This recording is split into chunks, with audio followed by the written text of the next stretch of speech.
ஓம் ஸ்ரீ ராகவேந்திர சுவாமிகள் திருவடியிலே சரணம். நவபிருந்தாவனத்தின் அந்த 9 மகான்களின் திருவடியிலே சரணம். வணக்கம். ஆர்கே டில்லிபாபு பேசுகின்றேன். உலகத் தமிழர் அனைவருக்கும் நீங்கள் அளித்து வருகின்ற மகத்தான ஆதரவுக்கும் அன்புக்கும் மிக்க நன்றி. நமது ஆர்கே அஸ்ட்ராலஜர் யூடியூப் சார்பாக குரு பயிற்சி பலன்களை மிக விரிவாகவும் விளக்கமாகவும் விட்டுள்ளோம். பார்க்காத நண்பர்கள் பார்த்து பயனடைங்கள். உங்கள் நண்பர்களுக்கும் உங்கள் உறவுகளுக்கும் ஷேர் செய்யுங்கள். சப்ஸ்கிரைப் செய்யாத நண்பர்களும் சப்ஸ்கிரைப் செய்து கொள்ளுங்கள்.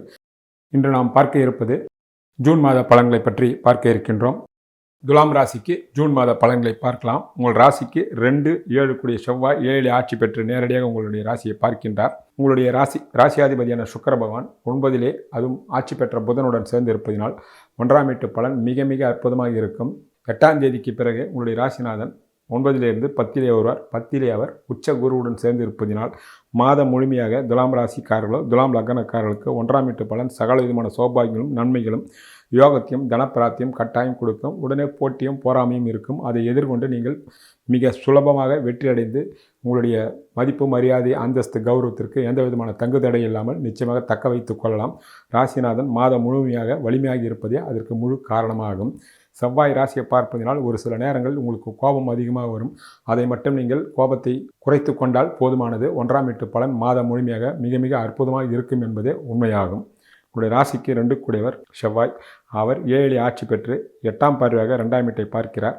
உங்களுடைய ராசிக்கு 3-6 கூடிய குரு பகவான் 10 உச்சமடைந்து அவர் 2ஆம் வீட்டை பார்க்கிறார். 2ஆம் வீட்டிற்கு அவர் 2-5 கூடியவர் என்பதினாலும் உங்களுடைய ராசிக்கு 11 கூடிய சூரியனும் 2ஆம் வீட்டை பார்ப்பதினால் 2ஆம் வீடு மிக மிக வலிமை அடைகிறது. அதனால் பொருளாதார மேன்மை, தொழில் மேன்மை, குடும்பத்தில் சந்தோஷம், பிள்ளைகளால் நன்மை, ஒருவர் சம்பாதித்தது போய் குடும்பத்தில் 2-3 சம்பாதிக்கக்கூடிய வாய்ப்புகளெல்லாம் இந்த மாதம் பலருக்கு உருவாகும்.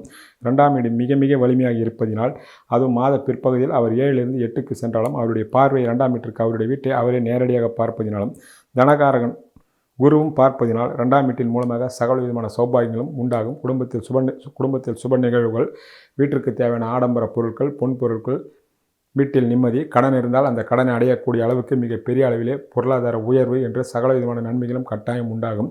உங்கள் சொல்லுக்கும் ஒரு செல்வாக்கு வரக்கூடிய வாய்ப்புகள் பிரகாசமாக உள்ளது. சரியான முறையில் திட்டமிட்டு பதறாமல் நிதானமாக நீங்கள் காரியத்தை செய்தால் 2ஆம் வீட்டின் மூலமாக மிக பெரிய பொருளாதார வளர்ச்சியும் உங்கள் சொல்லுக்கும் கௌரவமும் கட்டாயம் உண்டாகும். உங்களுடைய ராசிக்கு 3 கூடியவர் குரு பகவான். அவர் 10 உச்சமடைந்திருக்கின்றார். சகோதரக்காரன் செவ்வாயினுடைய பார்வையும் ஆரம்பத்திலே கிடைப்பதினால் உங்களுக்கு தைரியமும் வீரியமும் உண்டாகும். இளைய சகோதரருடைய முழு ஒத்துழைப்பு கிடைக்கும். நண்பருடைய ஆதரவு, பயணங்கள், எடுத்த காரியங்கள் மிக பெரிய அளவிலே வெற்றி என்று சகல விதமான சௌபாகியங்களும் கட்டாயம் உண்டாகும். பலருக்கு வெளியூர்களுக்கோ வெளிநாடுகளுக்கோ செல்லக்கூடிய சந்தர்ப்பங்களும் உண்டு. அதன் மூலமாக பலருக்கு பலவிதமான ஏற்றமும் மாற்றமும் கட்டாயம் உண்டாகும். பலருக்கு விஐபியுடைய தொடர்பும் கிடைக்கும். பணக்காரருடைய தொடர்பும் கிடைக்கும். நீங்கள் சரியான முறையில் அதை திட்டமிட்டு தக்க வைத்துக் கொள்ளலாம். துலாம் ராசிக்கு 4 கூடியவர் சனி பகவான். அவர் 6 இருக்கின்றார். 10 இருக்கக்கூடிய குரு பகவான் 4ஆம் வீட்டையும் பார்க்கின்றார். 4ஆம் வீட்டு அதிபதியான சனி பகவானும் பார்வை செய்வதனால் 4ஆம் வீட்டின் மூலமாக சகல விதமான சௌபாகியங்களும் நிச்சயமாக உங்களுக்கு ஏற்படும் என்பது நம்பலாம். அதே வேளையில் 4ஆம் வீட்டிற்கு குரு விரையாதிபதி என்பதால் 4ஆம் வீட்டின் மூலமாக இந்த மாதம் உங்களுக்கு சுபவிரய செலவுகள் ஏற்படலாம். வீடு, வண்டி, வாசல், வாகனங்கள் வாங்குவது, விற்பது போன்ற விஷயங்கள் நிச்சயமாக சுபவிரயங்கள் ஏற்படலாம். பலருக்கு குடியிருப்பு மாற்றங்கள் ஏற்படலாம். 4ஆம் வீட்டை மாத பிற்பகுதியில் சுக்கிரனும் புதனும் யோகத்தை உங்கள் ராசிக்கு யோகத்தை கொடுக்கக்கூடிய சுக்கிரனும் புதனும் சேர்ந்து பார்ப்பதினால் 4ஆம் வீட்டின் மூலமாக பலவிதமான அதிர்ஷ்டங்களும் உங்களை தழுவிக்கொள்ளலாம். குறிப்பாக தாயின் மூலமாக சொத்து சுகங்கள் பெண்களுக்கு வரலாம். படிக்கின்ற மாணவிகள் கல்வியில் சிறந்து படிக்கலாம். இடமாற்றங்கள் ஏற்படலாம். வீட்டிற்கு தேவையான ஆடம்பர பொருட்களை வாங்குவதும் இன்ப சுற்றுலா சொல்லக்கூடிய வாய்ப்புகளும் பலருக்கு உண்டாகலாம். ஆக 4ஆம் வீட்டிற்கும் 4ஆம் வீட்டு அதிபதிக்கும் குரு சம்பந்தம் இருப்பதினாலும் 4ஆம் வீட்டை சுக்கிரனும் புதனும் சேர்ந்து பார்ப்பதினால் சகல விதமான சௌபாகியங்களும் ஏதோ ஒரு வகையில் உங்களை கட்டாயம் தழுவிக்கொள்ளலாம் என்பதை துலாம் ராசிக்காரர்களும் துலா லக்னக்காரர்களும் நிச்சயமாக இந்த மாதம் எதிர்பார்க்கலாம்.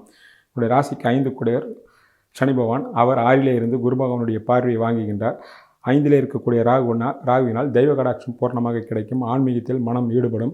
புனித ஸ்தலங்களுக்கு செல்லக்கூடிய வாய்ப்புகளும் உண்டாகும். அதே வேளையில் 5ஆம் வீட்டு அதிபதிக்கு குரு பார்வை இருப்பதினால் பிள்ளைகள் வகையில் நன்மையும் யோகமும் கட்டாயம் உண்டாகும். அவர்களால் பெருமை அடையக்கூடிய வாய்ப்புகளும் உண்டாகும். படிப்புக்காகவும் வேலைக்காகவும் வெளியூர்களுக்கும் வெளிநாடுகளுக்கும் செல்லக்கூடிய வாய்ப்புகளும் உண்டாகலாம். பிள்ளைகள் வகையில் ஒரு சிலருக்கு கடன்களும் உண்டாகலாம். அந்த கடன் நீங்கள் நிச்சயமாக சுப கடன்களாக நிச்சயமாக எடுத்துக்கொள்ளலாம்.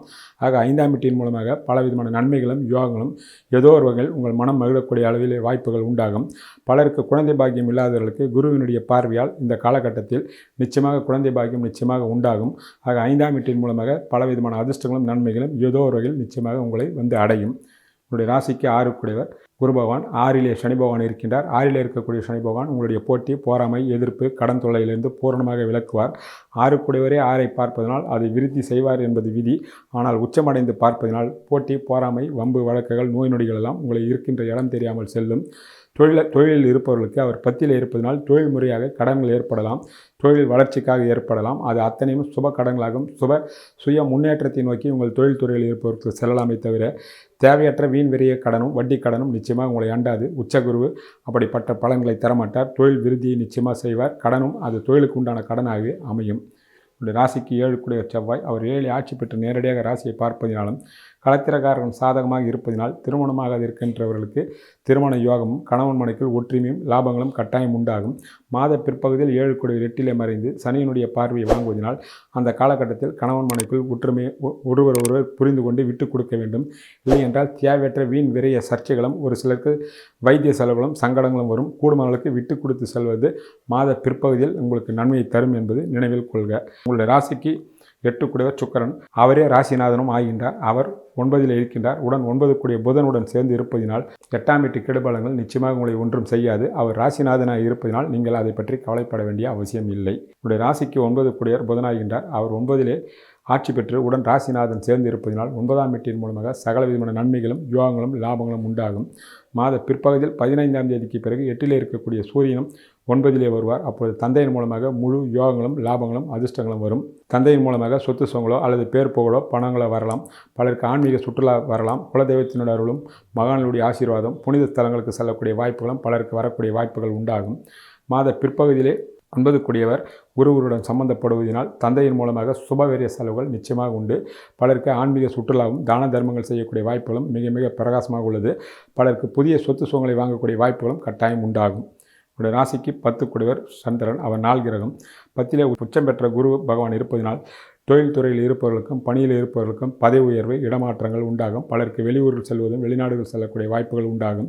ஆக அவர் 6 தானே என்றாலும் அவர் 10லே உச்சமடைந்திருப்பதால் நிச்சயமாக தொழில் துறையில் இருப்பவருக்கு மிகப்பெரிய யோகமும் லாபமும் கட்டாயம் தருவார் என்பதை நீங்கள் எதிர்பார்க்கலாம். மாத பிற்பகுதியிலும் முற்பகுதியிலும் சுக்கிரனும் புதனும் சேர்ந்து இருப்பதனால் மிகப்பெரிய அளவிலே அதிர்ஷ்டம் ஏதோ வகையில் நிச்சயமாக தழுவிக்கொள்ளும். உங்களுடைய ராசிக்கு 11 சூரியன் அவர் ஆரம்பத்திலே 8லும் மாத பிற்பகுதியில் 9லே இருப்பதினால் மூத்த சகோதரர் வகையிலும் தந்தை வகையிலும் லாபங்களும் யோகங்களும் ஏதோ ஒரு வகையில் நிச்சயமாக உங்களுக்கு கை கொடுக்கும். எண்ணிய எண்ணங்களும் ஈடேறும். உங்களுடைய ராசிக்கு 12 புதன் அவர் ஆரம்பத்திலே 9லும் பிறகும் 10லே இருக்கின்றார். யோகத்தை கொடுக்கக்கூடிய சனியாக இருந்தாலும் அவர் 12ஆம் வீட்டை பார்ப்பதினால் உங்களுக்கு ஆகக்கூடிய செலவுகளெல்லாம் சுபவீரிய செலவுகளாக இருக்குமே தவிர வீண்வீரிய செலவுகளாக இருக்காது. குறிப்பாக பிள்ளைகள் வகையில் பிள்ளையின் எதிர்காலத்திற்கு உண்டான செலவுகள் தான் நிச்சயமாக ஆகும் என்பதே 12ஆம் வீட்டு பலனும் உங்களுக்கு தெரிவிக்கின்ற பலன்களாகும். ஆக துலாம் ராசிக்காரர்களுக்கு யோகமும் லாபமும் வெற்றியும் மிகப்பெரிய தனப்பிராப்தியும் வருவதற்கு சரியான முறையில் கோச்சார கிரகங்கள் தர காத்திருக்கிறது. சரியான முறையில் திட்டமிட்டு நீங்கள் அதை தக்க வைத்துக் கொள்ளுங்கள். வணக்கம். ஜூன் மாதத்திற்குண்டான தெய்வ வழிபாட்டினை பார்ப்போம். சனிக்கிழமை தோறும் ஆஞ்சநேயர் கோயிலுக்கு செல்லலாம். அருகாமையில் உள்ள திருக்கோயிலுக்கு நெய் தீபம் ஏற்றி வருவது சிறப்பு. எந்த கோயிலாக இருந்தாலும் பரவாயில்லை. மகான்களுடைய ஜீவசமாதிக்கு செல்வதோ அல்லது முடியாதவர்கள் அவர்களுடைய படத்தை வீட்டிலே வைத்து நெய் தீபம் ஏற்றி வணங்குவது சிறப்பு. எந்த மகான்களாக இருந்தாலும் பரவாயில்லை. லட்சுமி நரசிம்மரை வணங்குவது கைமேல் பலன்களை தரும். கந்தசஷ்டி கவசத்தை பாராயணம் செய்வது எல்லா வகையான வெற்றியும் கட்டாயம் தரும். வெளிநாட்டில் உள்ள தமிழர்களும் இந்த தெய்வ வழிபாட்டின் முறையை பயன்படுத்தி கொள்ளலாம். நன்றி, வணக்கம்.